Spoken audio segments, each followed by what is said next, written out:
Join me as I dive into the polls and challenge myself to expose the media bias between Kamala Harris and Donald Trump.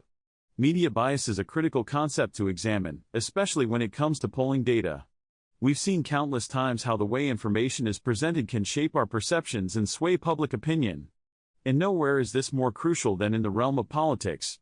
That's why today, we're going to take a closer look at the polling data of Kamala Harris and Donald Trump, and see if we can uncover any signs of media bias lurking beneath the surface.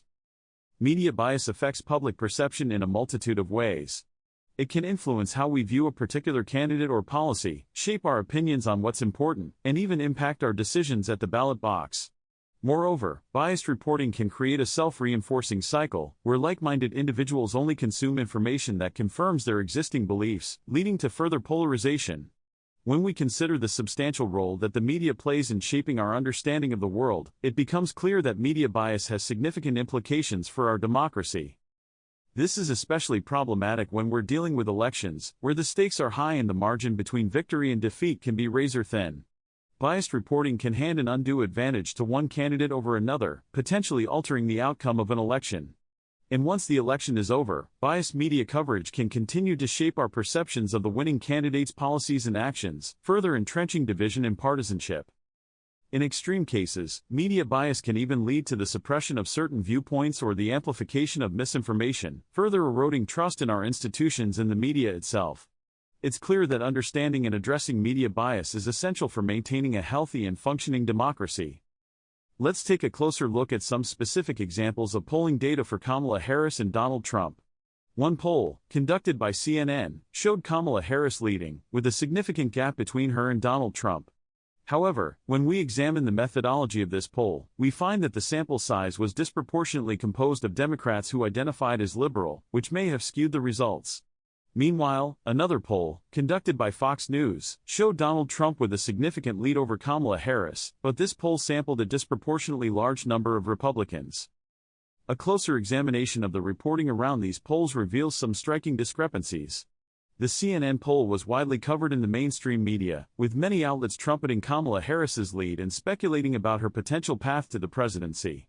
In contrast, the Fox News poll received relatively little attention, and when it was mentioned, it was often dismissed as an outlier. This raises some important questions about why certain polls are given more weight than others, and how this can contribute to media bias. One poll that has garnered significant attention is the recent Quinnipiac survey, which showed Donald Trump trailing several Kamala Harris. However, when we dig deeper, we find that this poll sampled a disproportionately large number of independents, who lean Democratic. This raises questions about whether this poll is truly representative of the broader electorate.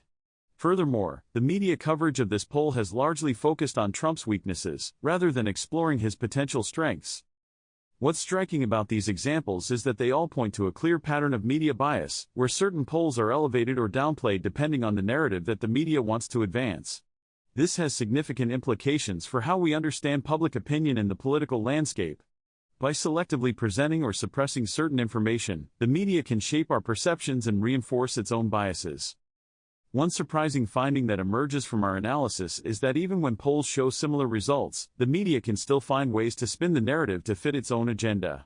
For instance, when a recent poll showed Kamala Harris and Donald Trump with similar approval ratings, the media coverage focused on the surprising strength of Harris's support, rather than exploring the implications of Trump's enduring popularity. The electoral polls, as of today, show that Harris has 272 electoral votes to Trump's 259. Although there has been many states flipping back and forth throughout this process, it looks to be a tight race for 270 in the presidential battle. This finding highlights just how pervasive media bias can be, and how even seemingly objective data can be manipulated to fit a particular narrative. It's a sobering reminder of the need for critical thinking and media literacy in today's information landscape. In conclusion, our examination of polling data has revealed some striking examples of media bias, from selective reporting to the suppression of certain viewpoints. It's clear that media bias continues to play a significant role in shaping our perceptions of politics and public opinion. Thanks for watching, and I'd love to hear your thoughts on media bias in the comments below.